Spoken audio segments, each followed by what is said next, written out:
Evangelho de Lucas, no capítulo 19. Amém? Evangelho de Lucas, no capítulo 19. Eu vou ler o texto aqui com vocês, irmãos, a respeito da história de Zaqueu. Quem conhece? Por cima, assim.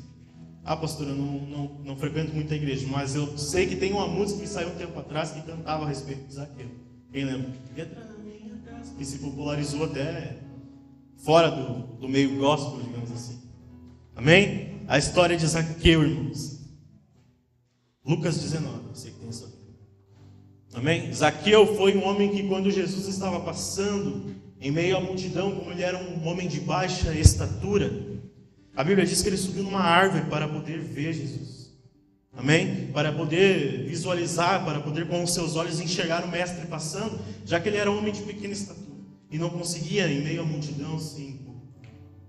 E a Bíblia diz que ele sobe então na árvore e Jesus disse: desce daí, Zaqueu, eu quero entrar hoje na sua casa. Amém? Jesus quer entrar nos lares.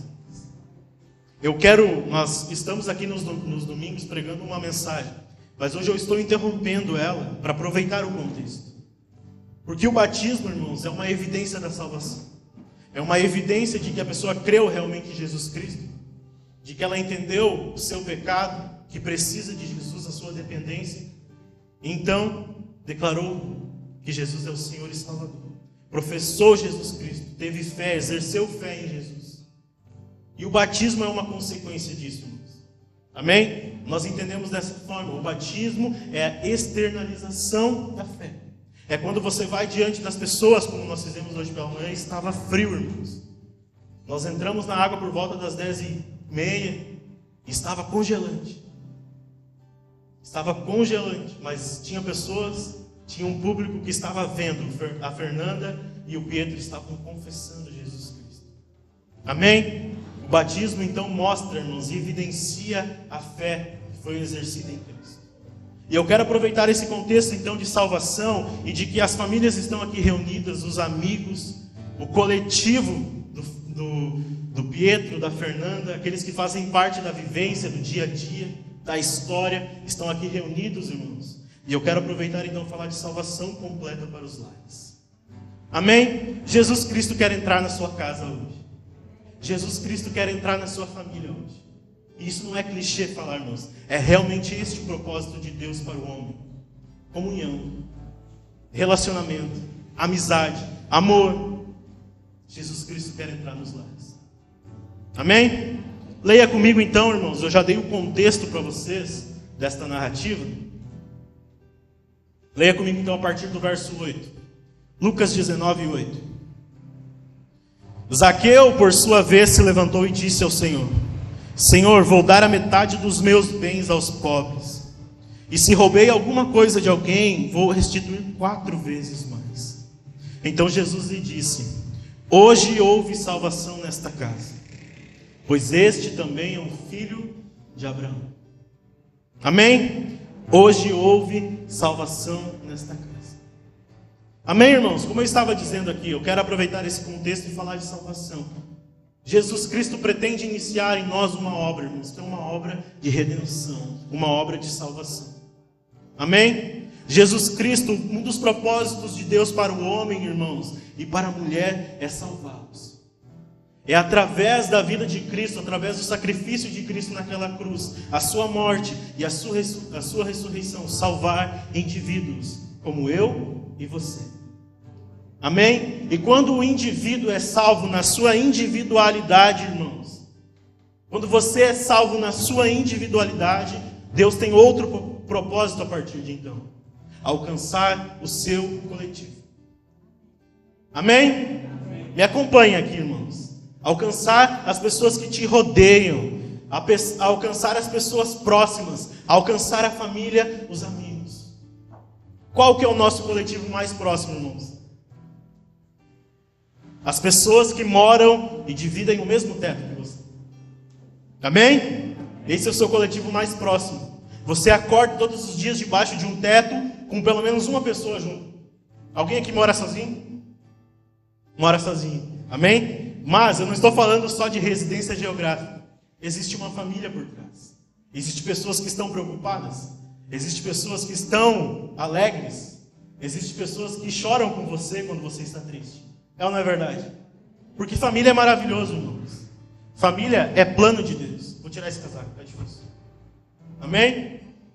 Não à toa,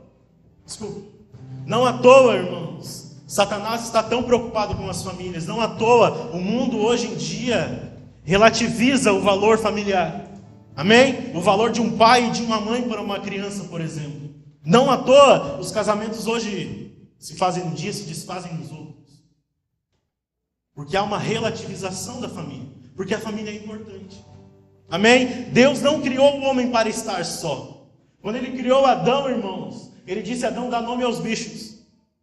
Adão começou a perceber que cada animal tinha o seu casalzinho. E ele não tinha ninguém. E Deus, irmãos, disse assim: não é bom que o homem esteja só. Eu vou fazer para ele uma mulher. E eu vou tirar dele. Então, adormeceu, né? E a história você sabe. Amém? Deus, irmãos, está realizando a sua obra durante a história, através de famílias. Mas ele sempre começa com indivíduos, irmãos, porque a salvação é individual. Amém? O seu coletivo mais próximo, irmãos, é o seu lar, a sua casa. É através da sua família, é através da família, irmãos, dos irmãos que se batizaram hoje, que Deus alcançará outras famílias. É através de pessoas, irmãos, que se batizam, como o Pietro e a Fernanda, que Deus está alcançando os lares. Foi assim que aconteceu entre nós. Amém? Eu cresci dentro da igreja, irmãos, mas por muito tempo foi só eu e minha mãe. Até 5 anos atrás. Amém? E parece que demorou. Mas Deus estava fazendo a obra. Todos os irmãos da minha família que estão aqui hoje, irmãos, amém? Foram alcançados através dessa salvação, que se inicia nas pessoas, que se inicia no indivíduo e alcança as famílias. Amém? Quando nós falamos, irmãos, de família cristã, amém? Quando nós falamos da família que foi alcançada por Jesus Cristo, que foi alcançada pelo Evangelho, muitas vezes, irmãos, nós pensamos que a família cristã, a família da igreja, fulano, a família dele frequenta, todos eles frequentam a igreja. Nós pensamos, irmãos, erradamente, que essas famílias são perfeitas. Alguém aqui tem uma família perfeita? Não temos, né, irmãos? Nem a minha e nem a sua. Nós pensamos que família cristã é sinônimo de perfeição, irmãos, mas isso é um engano. Sabe por quê, irmãos? Porque as pessoas que moram dentro de um lar cristão são pecadoras também. Falham, erram. Amém? Você provavelmente errou hoje. Talvez você falou algo que não devia falar. Pensou algo que não deveria pensar. As pessoas falham. Nós somos pecadores. Uma família cristã, irmãos, que foi alcançada por Cristo, em que todos creem em Jesus Cristo, todos são batizados, não significa que essas pessoas são perfeitas e, por consequência, a família não será perfeita. Quando nós falamos de família cristã, irmãos, nós falamos e pensamos em um lugar perfeito, que não é verdade. Sabe por quê, irmãos? Porque no lar cristão, os pais erram com os filhos. Quem é pai aqui? Quem é mãe? Você sabe muito bem, alguma vez você já errou com o seu filho. E o inverso acontece bastante também. O filho já errou com você. É ou não é verdade? Os casais, alguma vez, irmãos, durante a semana, pelo menos uma vez durante a semana, discordam, discutem, debatem algum assunto. Às vezes até de forma um pouco mais acalorada. Porque faz parte. Nenhum dos dois é perfeito, irmãos. Eu estou falando alguma mentira? Isso é normal acontecer. Há coisas positivas dentro de um lar cristão, é claro. Amém? Mas as negativas também estão ali. Porque lares cristãos, irmãos, são lugares em que vivem pecadores. Amém? Pessoas que, por mais que estejam tentando acertar, muitas vezes erram, muitas vezes falham. Amém?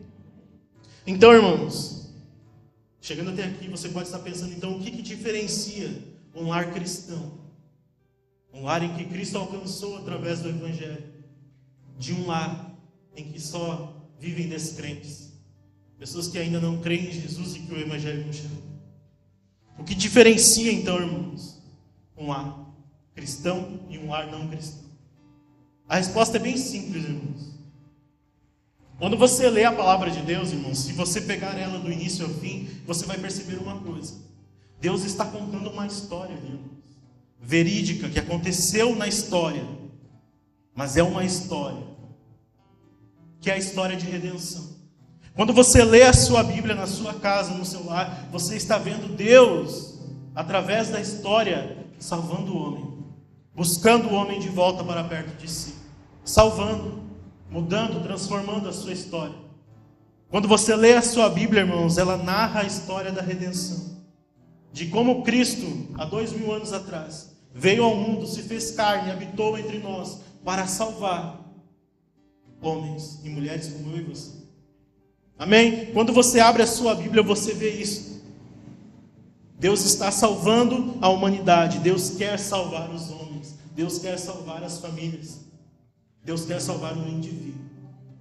Amém? Quando você abre a sua Bíblia, você vê isso, irmãos. Essa é a diferença.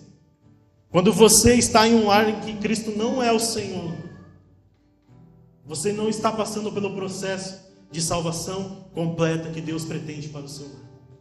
No lugar onde Jesus Cristo não reina, no lugar onde Jesus Cristo não habitou ainda com a sua palavra, com o Evangelho, não há transformação.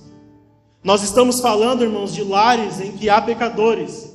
E quando você fala em pecado e pecadores, você pressupõe que é necessário uma mudança. De que, se ele é pecador, ele está errando em algum ponto. É óbvio, irmãos. Quando Jesus Cristo entra num lar, assim como ele entrou na casa de Zaqueu, como nós acabamos de ler, irmãos, ele entra para transformar. Ele entra para salvar. Porque onde há necessidade de salvação, irmãos, há necessidade de transformação. E essa é uma obra que Jesus Cristo quer realizar, irmãos. Quer realizar na minha e na sua vida.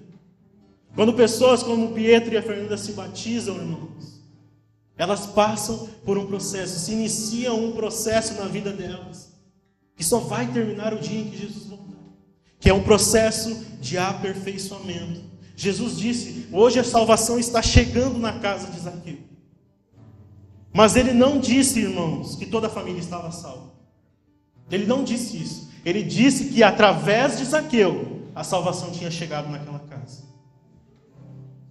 Jesus estava salvando Zaqueu, para através de Zaqueu, fazer uma obra nova. Para através de Zaqueu, transformar as pessoas que viviam com ele.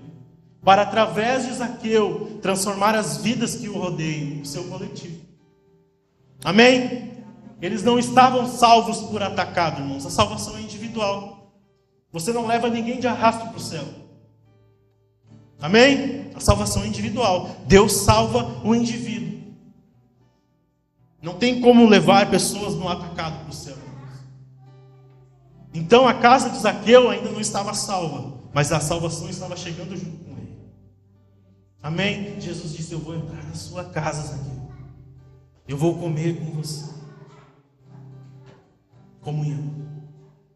Você come aonde? Na sua casa? Na mesa? Amém? Alguns comem no sofá. Mas quando você se senta para comer, você está reunido com os seus. É ou não é verdade? Quem almoçou com a família aqui hoje? Você se senta ao redor da mesa e compartilha. Amém? Você conta histórias.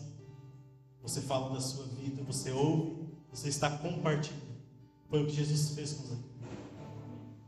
O lugar onde Jesus entra, irmãos, ele entra para mudar, para transformar. Amém?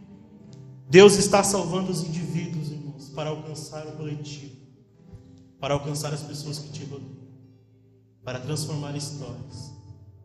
Amém? O que é a salvação completa, então, irmãos? O que é a salvação que Jesus Cristo tem para o seu lar? O lar, irmãos, onde Cristo habita é um lugar de esperança. Repita comigo, esperança. Sabe por quê, irmãos? Porque mesmo em meio às falhas, o lugar onde Jesus Cristo habita, há perspectiva, há esperança de mudança. Amém? O lar onde Cristo habita, irmãos, as pessoas entendem umas e as outras, entendem que são pecadores. Sabem disso. Sabem que falham, que erram. Muitas vezes faltam em alguma questão, algum quesito. Mas o lar onde Cristo habita, irmãos, as pessoas vivem na esperança de que Jesus está transformando as vidas que o rodeiam. Amém? O lar onde Cristo habita, há essa expectativa de transformação. O cônjuge, o homem não olha mais para a sua mulher e diz: essa pessoa não tem mais jeito, eu vou largar ela. Ela não para de fazer isso, aquilo ou aquele outro, então eu vou deixá-la. No lar onde Cristo habita, irmãos, o homem olha para a sua esposa e diz: Cristo está fazendo uma obra nela. Ainda há esperança, não preciso deixá-la. Há esperança para o meu filho, ele está errando em determinada área, mas Cristo está aqui entre nós. A salvação chegou no nosso lar. Ele está transformando, Ele vai transformar. Há esperança no lar cristão, irmãos, porque há expectativa de salvação. Há expectativa de mudança. Quando Cristo não entra no lar, irmãos, significa que a salvação também não entrou. E se a salvação não entrou no seu lar, não entrará também a transformação. Não ouvi nenhum amém. Se Cristo não entrar no seu lar, significa que a salvação também não entrou. E se a salvação não entrou, não há processo de aperfeiçoamento, meu irmão. Não à toa, os lares estão se desfazendo, porque não há expectativa. Não há esperança. Eu nasci assim, você sempre assim, cresci assim. Não tem jeito.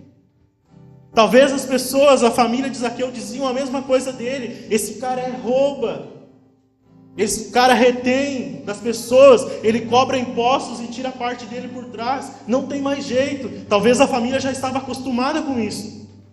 Não tem mudança, não tem solução para Zaqueu, até o dia em que Jesus disse: eu vou entrar na sua casa. Transformação, irmãos. Salvação. Quando ele entra no lar, ele traz a salvação. Ele inicia uma obra gloriosa, meu irmão, que Jesus Cristo pretende fazer através dos indivíduos. Amém? A salvação só é completa, irmãos, quando ela envolve pelo menos 3 aspectos. Ela só é completa quando envolve pelo menos esses 3 aspectos que eu vou falar para você. O primeiro, irmãos, repita comigo: justificação. Mais alto, irmãos, como se você estivesse vivo. Justificação. O que é justificação, irmãos? É declarar justo. É declarar justiça. Pela graça, irmãos, mediante a fé, Deus está justificando os crentes em um ato instantâneo. O que acontece, irmãos, na cruz, quando Jesus se entrega? A Bíblia diz que ele não tinha nenhum pecado, mas na cruz, Deus estava colocando sobre ele os pecados dos homens. Ou seja, significa que quando ele abriu os braços naquela cruz, irmãos, e quando ele estava naquela agonia, na dor da cruz, Deus estava colocando sobre ele, um justo, o pecado dos injustos. Quem são os injustos, meu irmão? Eu e você. E naquela cruz, irmãos, Deus estava colocando sobre Cristo o pecado da humanidade. O justo estava recebendo a condenação pelos pecados. A Bíblia diz assim, irmãos, que o salário do pecado é a morte. O que aconteceu com Jesus na cruz? Ele morreu. Ele estava recebendo a condenação que deveria cair sobre mim e sobre você. Ele estava levando sobre si, diz Isaías 53. Ele levou sobre si as nossas dores, os nossos pecados. Isaías 53 diz: o castigo que nos traz a paz estava sobre ele, sobre as suas pisaduras nós fomos sarados. Jesus Cristo estava carregando uma cruz que não lhe pertencia, porque ele era justo. Na justificação, irmãos, nesse primeiro aspecto da salvação, Deus está tirando a condenação dos pecadores Diante do tribunal de Deus, irmãos, quando você aceita Jesus como seu único e suficiente Senhor e Salvador, no tribunal de Deus, Ele está tirando a condenação dos seus ombros e colocando naquela cruz em Cristo. Não, você não está entendendo. Ele tira a sua injustiça, Ele tira os seus pecados, Ele tira a sua dívida e coloca naquele que não tinha pecado algum. Coloca naquele que não tinha dívida alguma. Ninguém poderia dizer um ai de Cristo, irmãos. Eu estava falando aqui para os irmãos, acho que no domingo passado, as pessoas, irmãos, que estavam gritando crucifica-o, quando ele estava perante Pilatos, eram pessoas que provavelmente tinham passado por Cristo, que tinham pedido oração, que tinham pedido cura. No dia da crucificação, eles estavam lá gritando: crucifica esse cara aí. O justo morreu pelos injustos. O justo morreu pelos pecadores, irmão. Quando você recebe a salvação de Cristo, quando você exerce fé em Jesus Cristo, instantaneamente Ele te declara justo. Satanás não pode mais chegar diante de Deus e te acusar, sabe por quê? Porque Deus do seu trono diz: Satanás, o meu filho morreu naquela cruz por eles. O meu filho se entregou. O meu filho pagou o preço. Eles tinham uma dívida sim, Satanás, mas ele pagou. Ele quitou a dívida. Isso é maravilhoso, sabe por quê, meu irmão? Porque nós não merecemos e Ele nos dá de graça. Ele nos dá de graça, não é por méritos, não é por capacidade, não é porque você é bonito ou feio, alto, magro, gordo. Não é, é de graça. Ele diz: o que Cristo fez naquela cruz eu vou transferir a todo aquele que nele crê. Justificação, irmãos. Quando nós cremos, quando nós confessamos Jesus Cristo, a sua justiça é colocada sobre nós.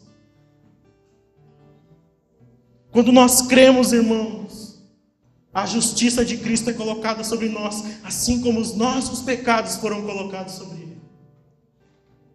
Você está entendendo essa troca, meu irmão? Você não dá nada e Ele te dá tudo. Você não entra com nada, você faz uma troca e sai com 100% de ganho, porque você não tinha nada. E Ele te dá a sua justiça, Ele te dá graça, Ele te dá misericórdia, Ele te dá salvação para todo aquele que nele crê.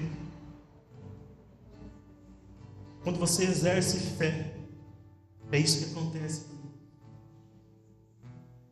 As pessoas dizem: Satanás não existe. O inferno não existe. Não precisa de salvação, isso é tudo mentira. É tudo invenção da igreja para tirar dinheiro dos bobos.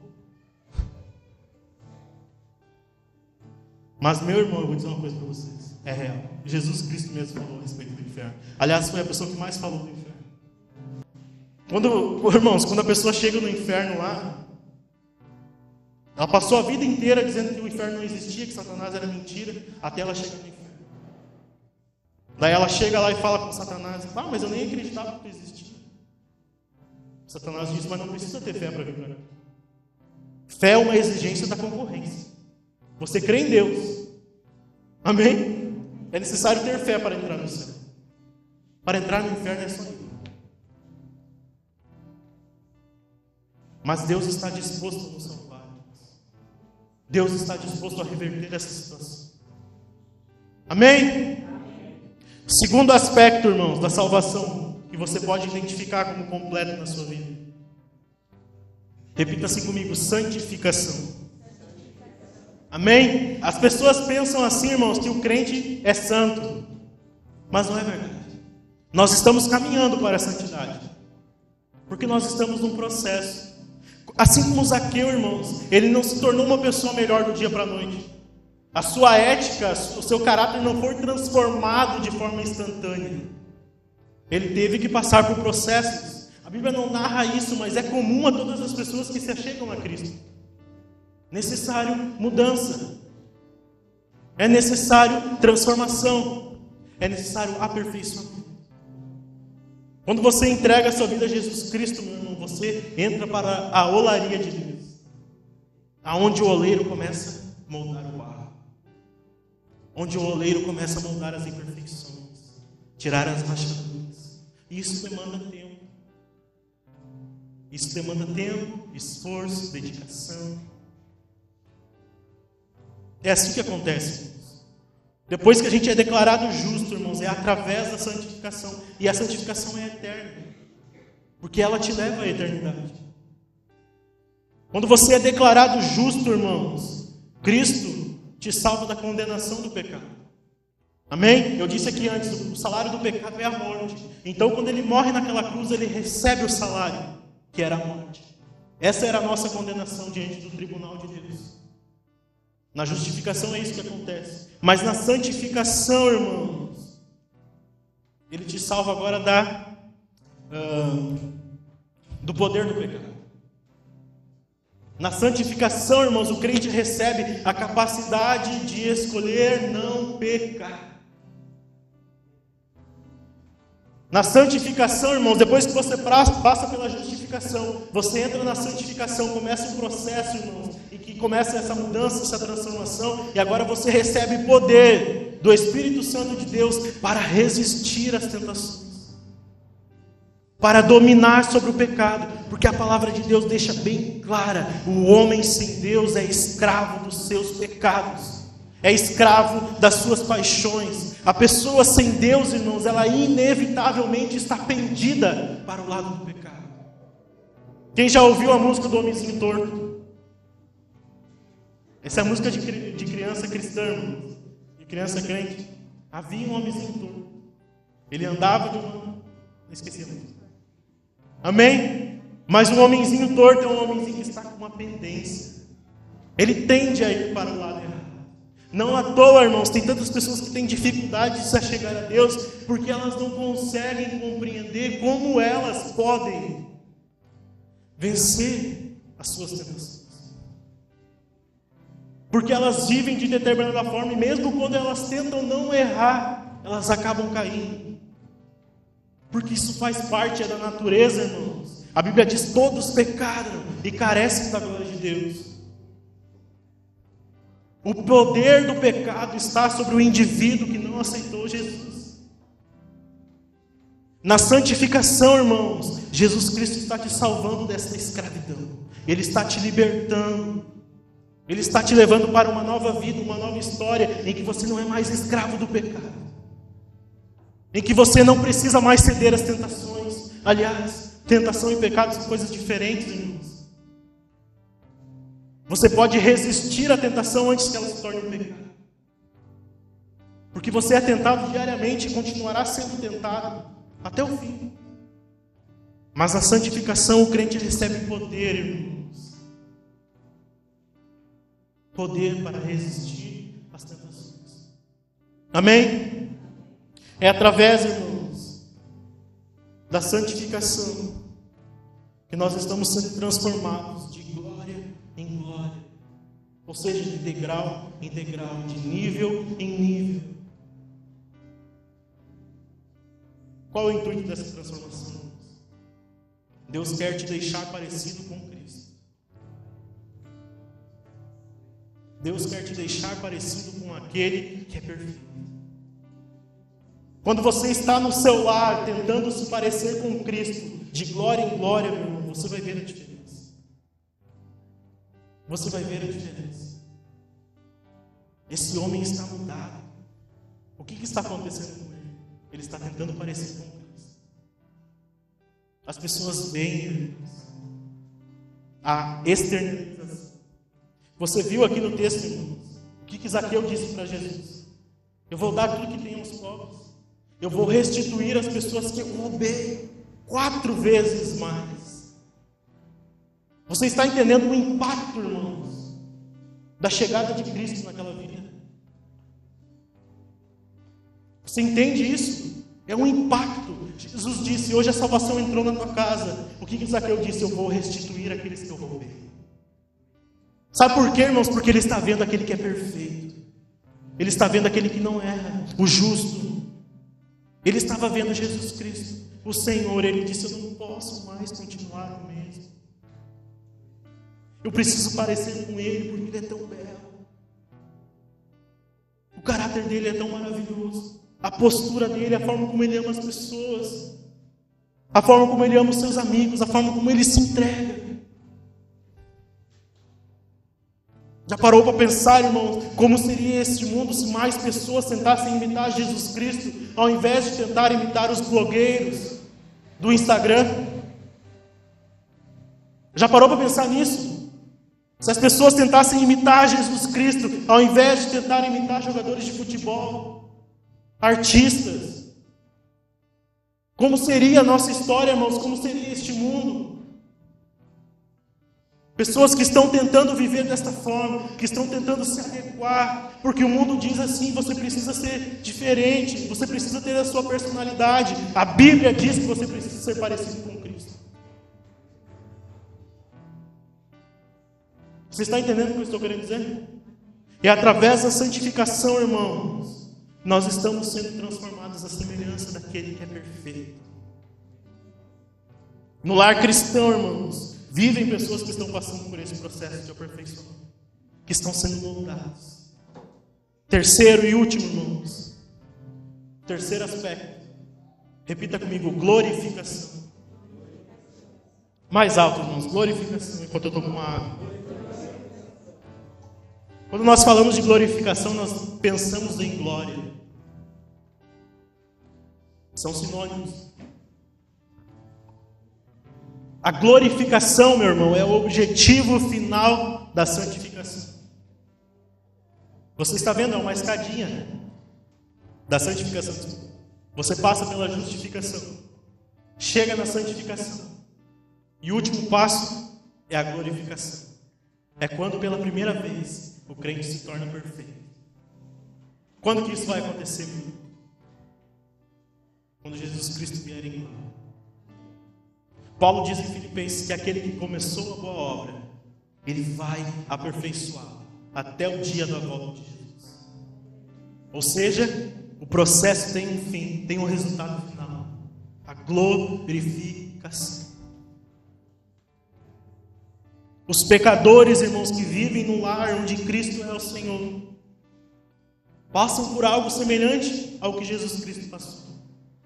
E é isso que o batismo simboliza, irmãos, na sua forma mais básica. Quando a pessoa é batizada, nós dizemos, simbolicamente a Bíblia nos ensina, de que o velho homem é morto. Amém? Quando ela sai das águas, ela recebe uma nova vida. Paulo diz em 2 Coríntios capítulo 5, irmãos, que nós somos feitos nova criatura. Nova criatura. Uma nova espécie. Ele diz: as coisas velhas se passaram, e agora tudo é novidade. É uma nova realidade. Transformação completa. Metanoia. Transformação de mente total, radical. Nós deixamos a velha vida para viver a vida de Cristo. Amém? E o resultado final disso, irmãos, é a glorificação. Jesus Cristo não morreu, irmãos, e ficou morto lá. Eu estava falando mesmo para os irmãos ontem aqui, irmãos, você vai em Jerusalém, você vai encontrar um túmulo vazio. Você vai encontrar um túmulo vazio. Ah, mas isso aí é a historinha que a Bíblia conta. Vai pesquisar, meu irmão. Jesus Cristo é um ser histórico. Tem mais evidências sobre Jesus Cristo do que qualquer coisa que você estuda na história, em história na escola. Ele foi um ser histórico. As evidências, irmãos, sobre a morte e a ressurreição de Cristo, relatos. Meu irmão, eu sempre falo para os irmãos aqui, os crentes da época de Cristo, irmãos, depois da sua morte e ressurreição, e depois que ele subiu aos céus, irmãos, os crentes eram levados a tribunais, eles eram colocados perante autoridades, e as autoridades diziam: se você não negar que esse tal Cristo morreu e ressuscitou, eu vou te matar. E sabe o que eles faziam? Eles iam com famílias inteiras para dentro de um espetáculo, onde as pessoas ficavam nos palcos assistindo eles serem devorados por leões. Com as suas famílias inteiras, crianças pequenas, eles iam até o fim, eles diziam: eu não vou abrir mão de negar, eu não vou negar aquilo que eu vi com os meus próprios olhos, ele ressuscitou.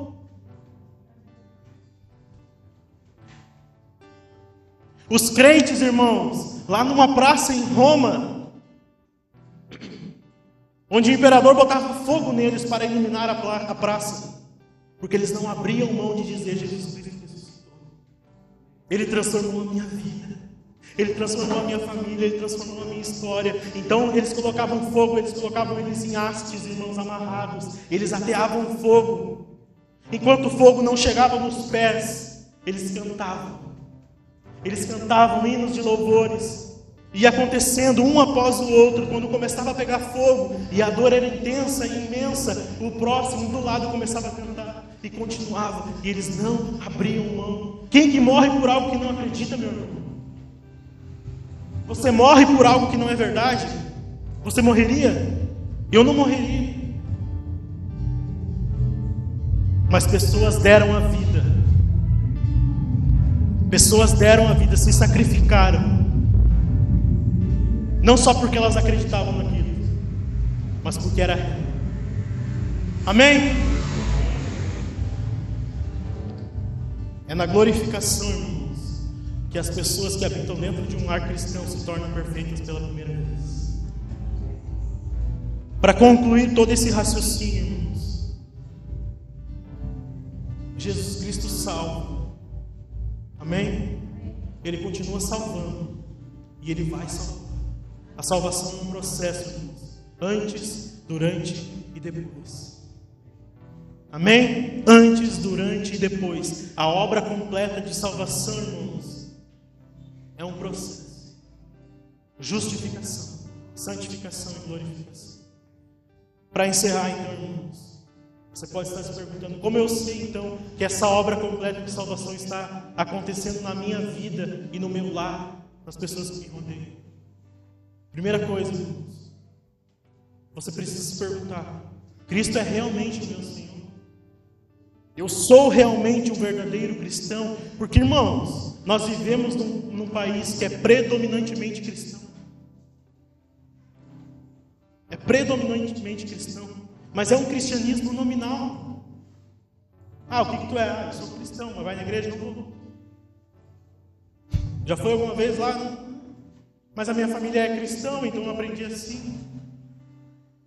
Uma pergunta que nós temos que fazer, irmãos: o que é ser cristão? Ser cristão, meu irmão, é ser um seguidor de Cristo. É andar em cima das pisadas dele. É andar como ele andou. É agir como ele agiu. Amém? Essa é a primeira pergunta que você tem que fazer. Eu estou realmente vivendo conforme Jesus Cristo ordenou? Ele realmente é o Senhor da minha casa? Ele realmente tem o seu trono lá no meu lar? Ele realmente tem o seu lugar de autoridade? Ou a gente vive de qualquer jeito? Eu digo que sou cristão, a minha família é cristã, mas a gente não ama uns aos outros, a gente não respeita ninguém. Eu sou realmente um cristão? Esse é o primeiro passo, para você saber se essa obra está acontecendo na sua vida. Amém? Não adianta somente dizer, irmãos, eu creio. Você precisa ver acontecer na sua vida, na sua história. Segundo, irmãos, para você saber se essa obra está acontecendo no seu lar, irmãos, você tem que perceber uma coisa: os crentes que moram lá admitem que são pecadores? Admitem os seus pecados? Sabe por que isso é importante, irmãos? Porque se você admitir: eu realmente sou falho, eu realmente estou errando em determinada área e eu preciso de Jesus. Se nós realmente fazemos isso, irmãos, fica muito mais fácil antecipar o pecado. Amém? Porque tem uma diferença, como eu disse antes: tentação e pecado. Amém? Tentação, você é tentado diariamente. Agora, não necessariamente você precisa pecar. Você peca quando cede à tentação. Vocês entendem isso? Amém? Se você está vivendo num lar cristão, irmãos, em que as pessoas realmente admitem: eu estou falhando e eu preciso me transformar, eu preciso ser curado nessa área, então Jesus precisa agir na minha vida, fica muito mais fácil, irmãos, de antecipar os pecados, antecipar os erros. A Bíblia mesmo diz: aquele que mentia, não minta mais.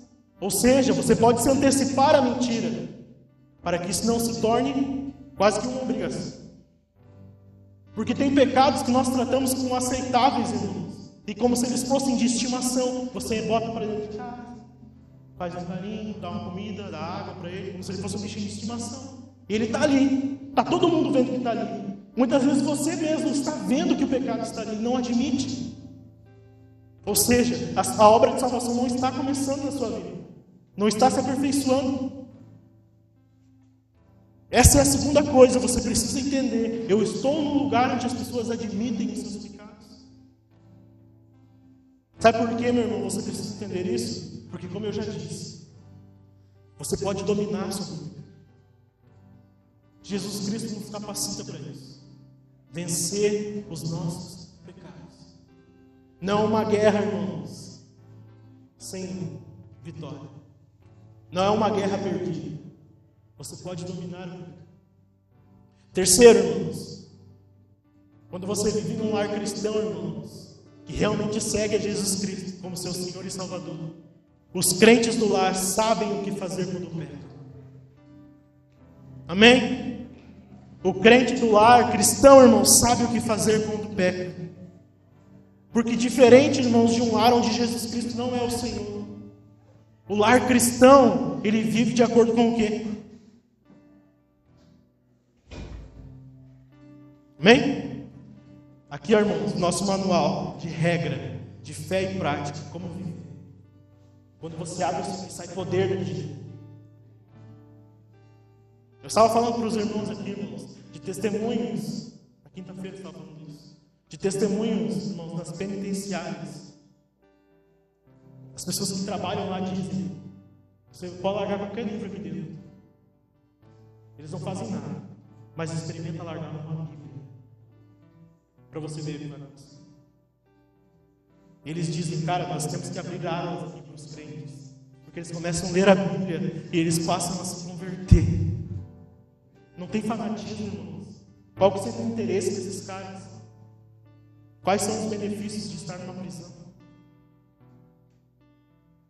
O crente que vive num lar realmente cristão, irmãos, ele vive de acordo com isso aqui, ó. Ah, mas o mundo vive diferente, não interessa, eu vivo de acordo com isso aqui.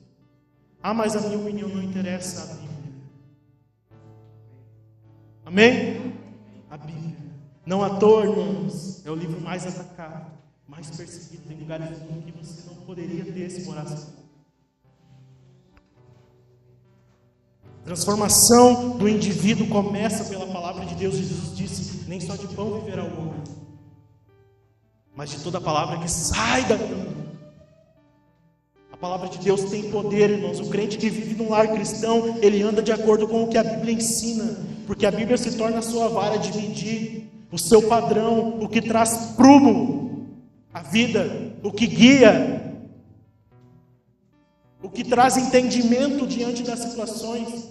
O crente se coloca em determinadas situações, ele diz: não, a Bíblia diz que eu preciso andar de determinada forma, então eu vou fazer isso. O crente diante, irmãos, da tentação, da corrupção, por exemplo, ele diz assim: não, a Bíblia diz que eu não posso fazer isso. O crente não rouba. O crente que vive de acordo com a palavra de Deus, irmãos, diante das situações deste mundo, ele está indo no lado contrário. Ele está andando contra a maré, irmãos, porque ele escolheu viver como a palavra de Deus manda. Amém? Esse é o terceiro ponto, irmãos. Se isso estiver acontecendo no seu lar, você vai perceber, irmãos, essa obra completa, esse aperfeiçoamento. O crente que vive num lar cristão, ele sabe o que fazer com os seus pecados, porque a Bíblia ensina, irmãos. A Bíblia ensina. Eu disse, repito, tentação e pecado. Invariavelmente, irmãos, nós cedemos a tentações. Mas a palavra de Deus nos mostra, irmãos, como nós podemos fazer para pedir perdão. Amém? 1 João nos ensina: se você confessar os seus pecados, Ele é fiel e justo para te perdoar. Você não disse não? Ele é fiel e justo para te perdoar. Ele não pede nada em troca, apenas obediência.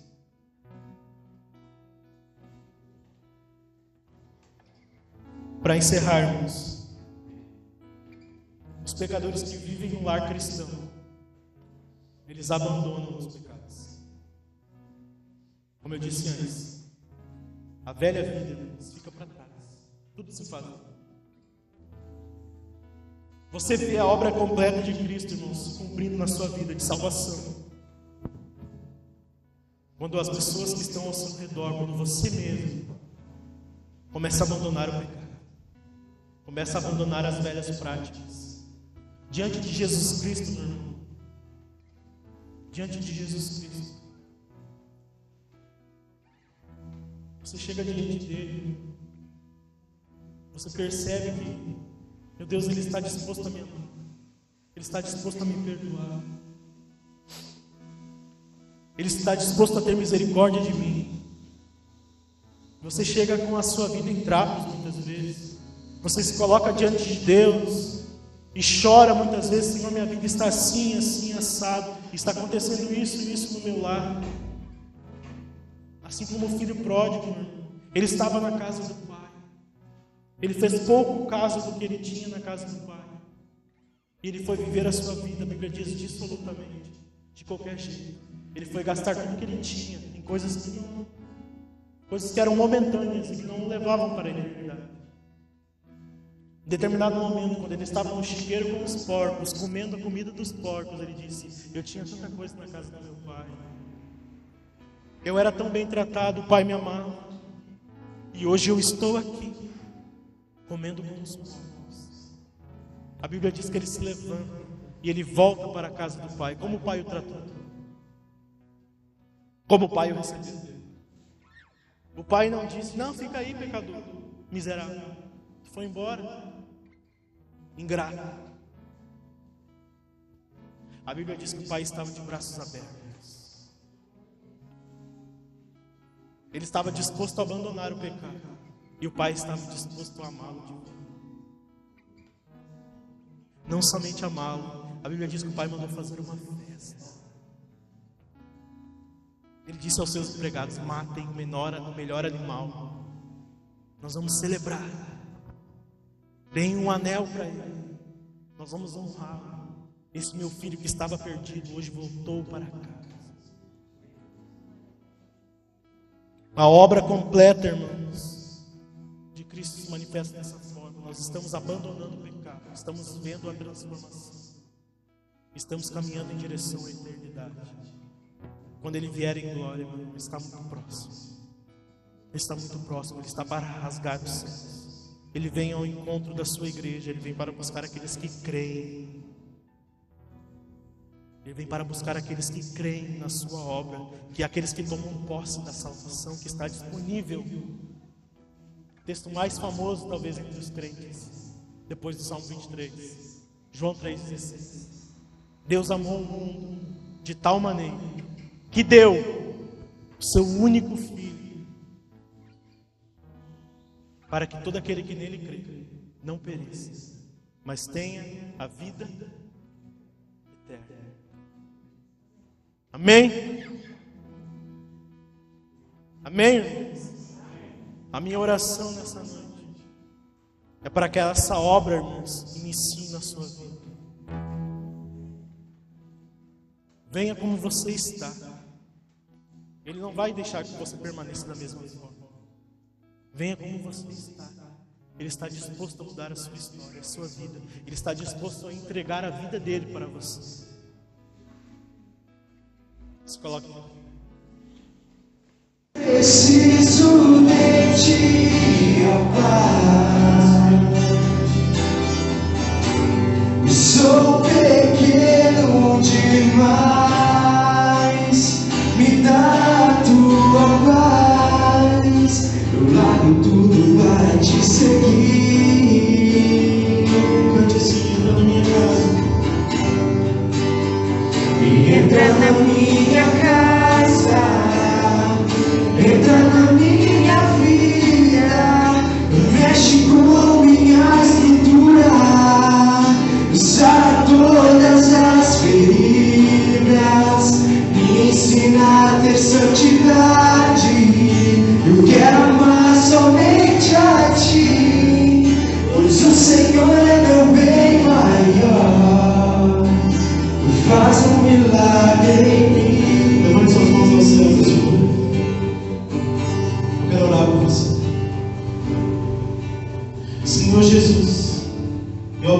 neste momento, Pai, essas vidas que estão aqui nessa noite, Pai. Que essa semente que foi lançada através da Tua palavra, Senhor, possa germinar nos corações. Em nome de Jesus. Em nome de Jesus, que Teu Espírito comece a agir nessa noite, Pai. Que Teu Espírito comece a agir nessa noite, Pai, nos corações, Pai. Impactando vidas aqui, Senhor. Que eles possam ter mudança, Senhor. Que essa palavra continue batendo na mente e no coração durante dias, ó Deus.